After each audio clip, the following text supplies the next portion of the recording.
My name is Gregory, and this happened last December when I was home alone in my house for a whole week. My girlfriend had gone to stay with her parents for the holidays, and I stayed behind because of work.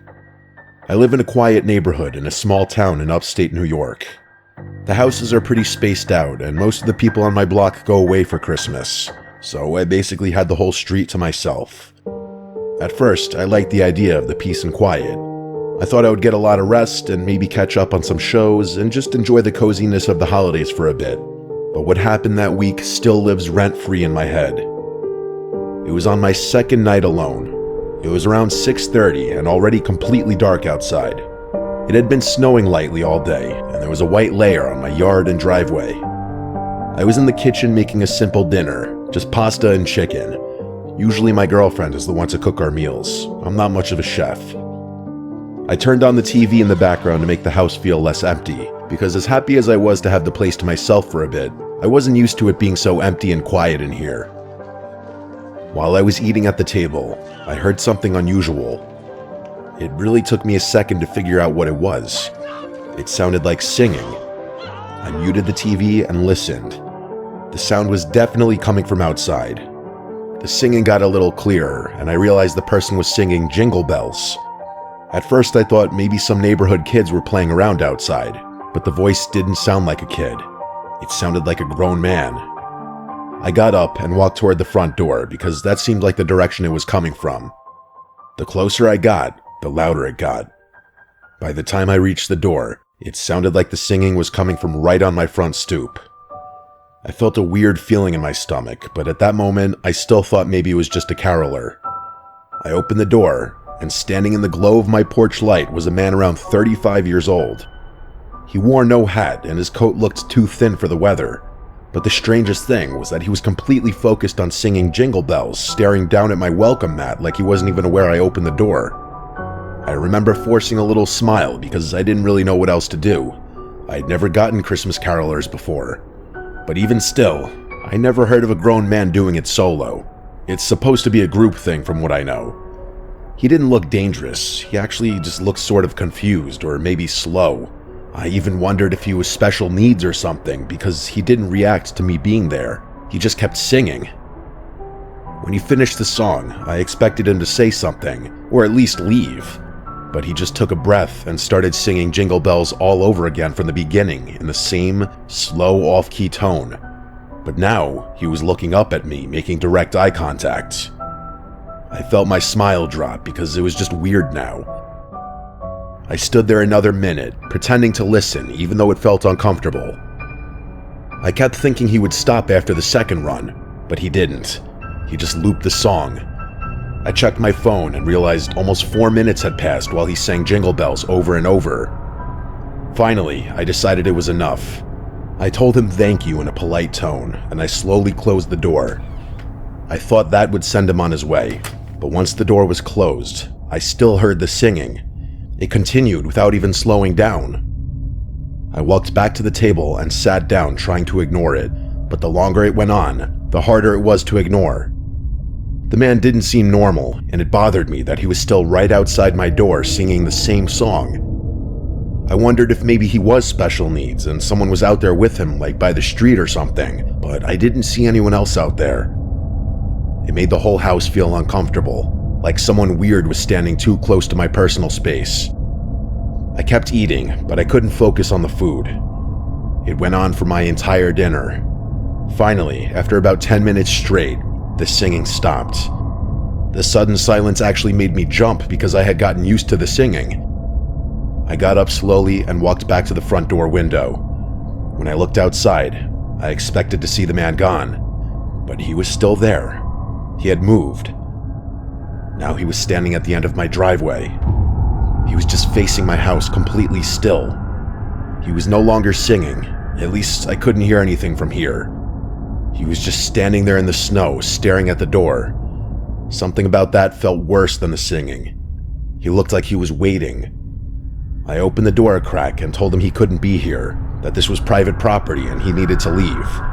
He didn't move at all. The whole thing was so unnatural. I finally told him that if he didn't leave, I would call the police. Then I shut the door again. I watched him for another minute from the window, but he didn't budge. I didn't want to actually call the cops because I thought maybe there was something mentally wrong with him and I didn't want to make things worse. So instead, I decided to just go upstairs, lock my bedroom door, and try to relax. I checked out the window upstairs before changing into bedclothes. The man was gone from the driveway. Thank God. I figured the threat worked. I got into bed, turned on a lamp, and started reading my book to wind down. Maybe 20 minutes went by when I heard something from behind the house. I knew instantly what it was, unfortunately.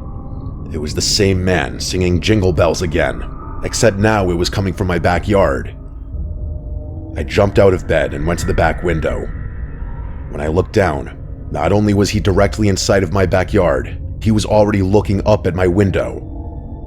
The man was in my backyard standing in the snow directly below my bedroom window. He was looking straight up at me while he sang. I slid open the window and yelled at him that I was calling the police. The singing stopped instantly. He stood there in total silence for about 3 seconds. Then, he suddenly burst into a full sprint toward the back door on the lower level. The second he was out of my view, I heard the most insane sound I've ever heard in my life. He started screaming at the top of his lungs, not like a normal scream. It sounded like a death metal singer, but even more insane and deranged. It echoed across the yard and through the entire house. Then came the banging. The back door shook violently as he kicked it, slammed into it, and probably tried ripping the doorknob off. I felt the vibrations from the impacts in my upstairs bedroom. I realized this guy wasn't just weird. He was trying to get inside. I grabbed my phone and called 911 right away. I begged them to hurry, telling them a man was trying to break in. I stayed on the line while holding a baseball bat with my other hand. I backed into my bedroom closet and shut myself in. The operator told me to stay hidden. I could still hear the screams and bangs from downstairs, and every second felt like he was going to break through. Then, just as suddenly as they started, the bangs stopped. Everything went silent except for my breathing. I didn't know if he left or if he got inside. I stayed completely still in the closet until the police arrived. They checked the entire outside of the house and confirmed the back door was still locked. The operator said I could come out and meet them. When I stepped outside to greet them, I finally felt like I could breathe again. We walked around the backyard and saw deep footprints in the snow, showing exactly where he had stood while singing to me through the window and where he had run up to the back door. The footprints then led off into the woods behind my property. The cops went to follow the trail a little bit, but came back because it apparently wasn't worth going deep into the woods at night. They acted like it wasn't a big deal. They told me people act strange all the time and that as long as I kept my doors locked, I should be fine. They didn't seem very interested in finding him, and that bothered me a lot, but I was too shaken up to argue. After they left, the house felt horribly empty and cold. I kept every door and window locked and double-checked them over and over. At that point, I was over the alone time and just wanted my girlfriend back home. I went down to my parents' place for Christmas Eve and Christmas, thankfully.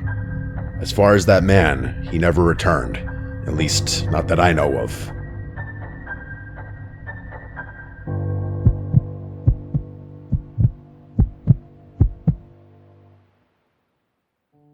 This story is about my Christmas experience from about 10 years ago. I was 6 years old, since my birthday was in November, and I had just finished celebrating. Now we were getting ready for the holiday. My birthday celebration happened on the same day as the famous Odell Beckham Jr. catch.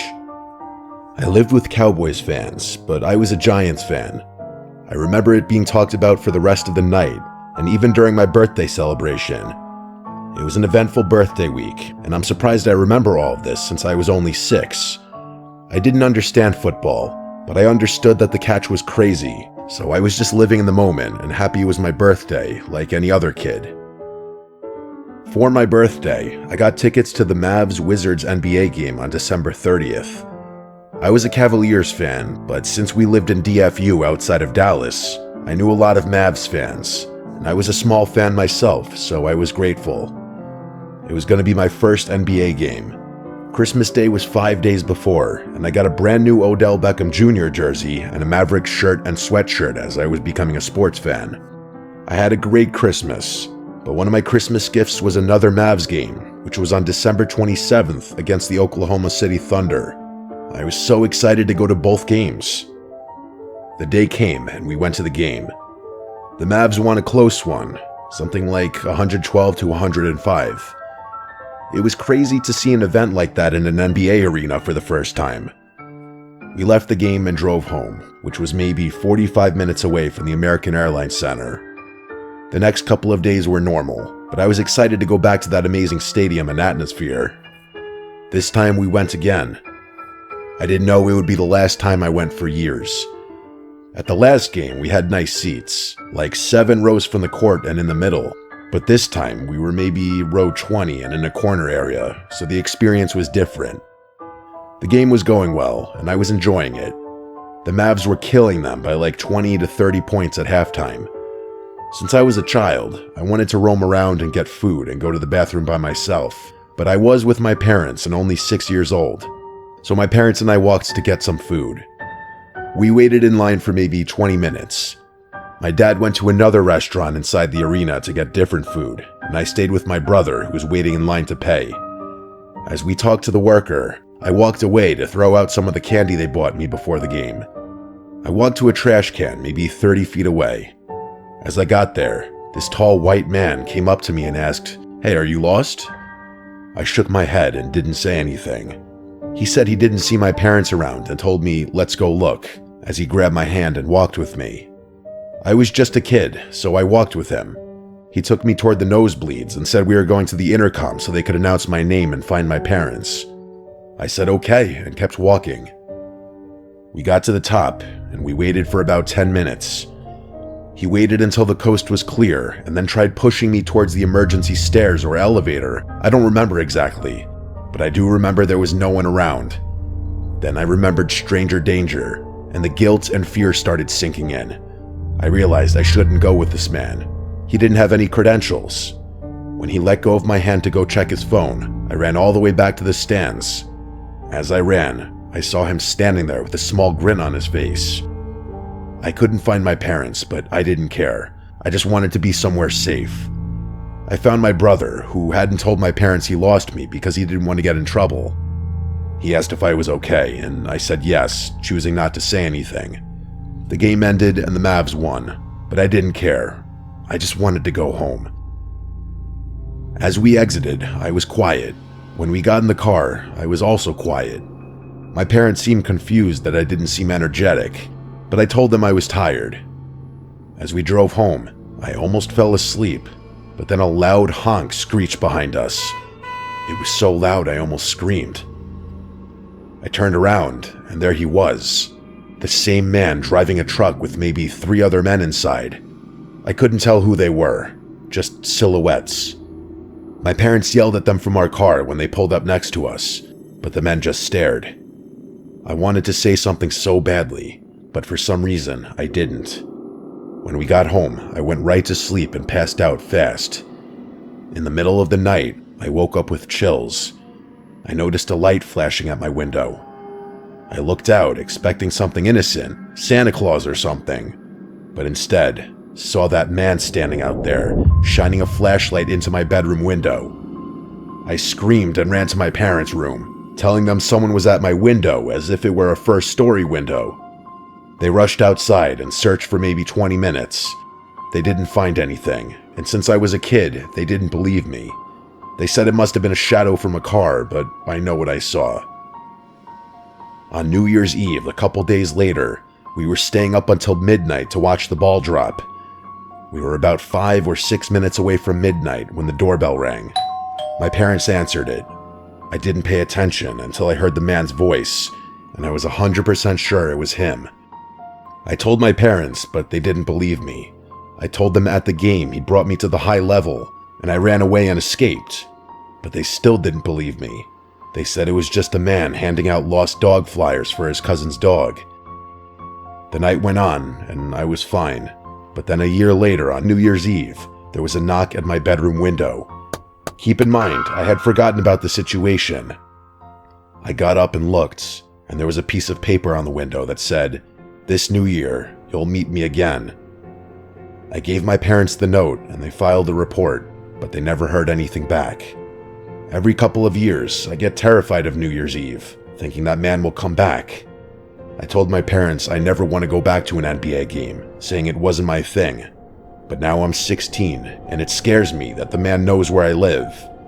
I'm considering going to the Cavs vs. Mavs game on January 2nd or 3rd, which would be my first game since then, but I'm not sure. This experience scared me away from basketball and made me always close my curtains.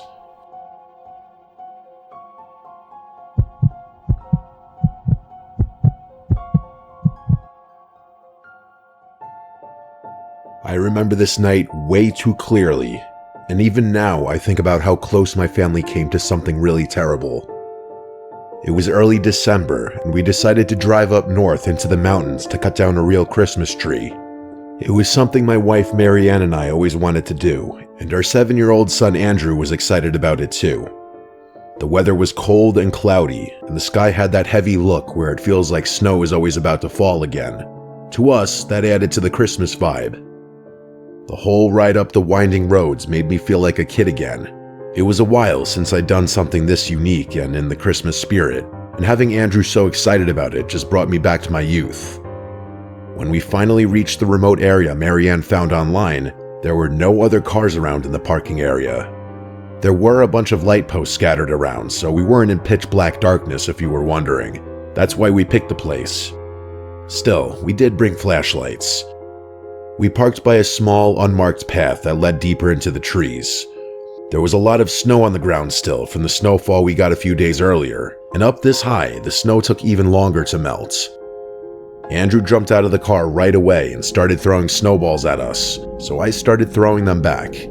We were here to have fun, so of course I was going to try to make it as memorable as possible for Andrew. I grabbed our flashlights and the axe that I planned to use to chop down a tree. We walked up the narrow path with snow crunching under our boots. Andrew kept running ahead, stopping to point at trees he thought might be perfect. The deeper we went, the more the road behind us disappeared, and the only light came from the faint moon glowing behind the thick clouds. It was so quiet that I even asked Marianne and Andrew to stop for a second, just to really take it in. There was not a single sound, maybe a light breeze, that was it. To be honest, if I had been there alone, I'd have been slightly creeped out just off the silence and darkness alone. As we walked deeper onto the trail, we had to utilize the flashlights we brought, all 3 of us. Andrew was having a lot of fun with the flashlight until the light from the parking lot was no longer visible, and it was now basically total darkness outside of the flashlights. He started to get a little nervous evidently because he asked how far we were going to go, and he made a comment on the darkness. I kept feeling like someone was watching us or like something was walking behind us, but every time I turned around, there was nothing but the empty snow path. About 10 minutes in, we finally found a spot where the trees were tall and full. Andrew ran around them in circles looking for the best one. Marianne stayed closer to me and whispered that she wanted to pick a tree fast because she had a weird feeling too. I got exactly what she meant. This was a lot creepier than I had imagined. Right then, I heard soft crunching behind us. It wasn't any of us, nor was it an animal. It sounded like boots crunching the snow, but very slowly, sneaking-like. When I turned around, I saw a man in dark clothes, standing about 20 feet back on the path. He wasn't dressed for the weather. His hands were bare and red from the cold. His jacket looked more like a windbreaker. His face looked pale and stiff, like he'd been out in the cold for way too long. Marianne grabbed Andrew's arm to pull him closer. When the man noticed we were looking at him, he suddenly smiled in an off-putting way and stepped closer. He asked if we were looking for a Christmas tree. His voice breaking the already unsettling silence was uncomfortable. His voice was deep and kind of soft.